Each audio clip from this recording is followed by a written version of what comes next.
ଶନିଶ୍ଚର ଦେବଙ୍କ ମନ୍ଦିରର ଅଷ୍ଟମ ବାର୍ଷିକ ଜନ୍ମୋତ୍ସବର ପୂର୍ଣ୍ଣାହୁତି।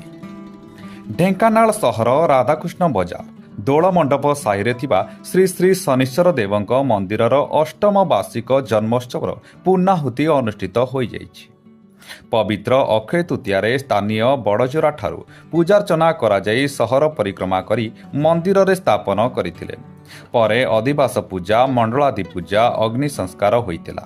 ଗତ 21 ତାରିଖ ମଙ୍ଗଳବାର ଦ୍ୱିତୀୟ ଦିବସରେ ମଙ୍ଗଳ ଆଳତୀ, ଗୁରୁ ପୂଜା, ଗୋ ପୂଜା, ସୂର୍ଯ୍ୟ ପୂଜା, ମଣ୍ଡଳାଦି ପୂଜା, ହୋମ ଆଳତୀ ଅନୁଷ୍ଠିତ ହେବ। 22 ତାରିଖ ବୁଧବାର ଦିନ ତୃତୀୟ ଦିବସରେ ଶନିଶ୍ଚରଙ୍କ ଯଜ୍ଞ ସହିତ ଚରୁଅନ୍ନରେ ପୂର୍ଣ୍ଣାହୁତି କରାଯିବ।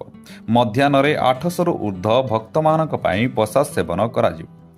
ଯଜ୍ଞ ପୂଜକ ପଣ୍ଡିତ ରୁଦ୍ରନାରାୟଣ କବିଶତପତି, ମନ୍ଦିର ପୂଜକ ବିଭୂତି ଭାଇନା, କର୍ତ୍ତା ଶେଷଦେବ ରାଉତ, କର୍ତ୍ତୀ ପ୍ରମିଳା ରାଉତ ସମସ୍ତ ପୂଜାକୁ ସମ୍ପାଦନ କରିଥିଲେ। ସଭାପତି ବିନୋଦ କୁମାର ବେହେରା, ହିମାଳିନୀ ରାଉତ, ଚିତ୍ରରେଖା ରାଉତ, ଜୟନ୍ତୀ ଓଝା, ସରସ୍ୱତୀ ପାତ୍ର, ସ୍ମୃତିରଞ୍ଜନ ରାଉତ ପ୍ରମୁଖଙ୍କ ସହିତ ସମସ୍ତ ସଦସ୍ୟ ସହଯୋଗରେ ଉକ୍ତ ଜନ୍ମୋତ୍ସବ ପାଳିତ ହେଉଅଛି। ଢେଙ୍କାନାଳରୁ ଶୁଭମ ପାଣିକ ରିପୋର୍ଟ, RM ନ୍ୟୁଜ୍ 8।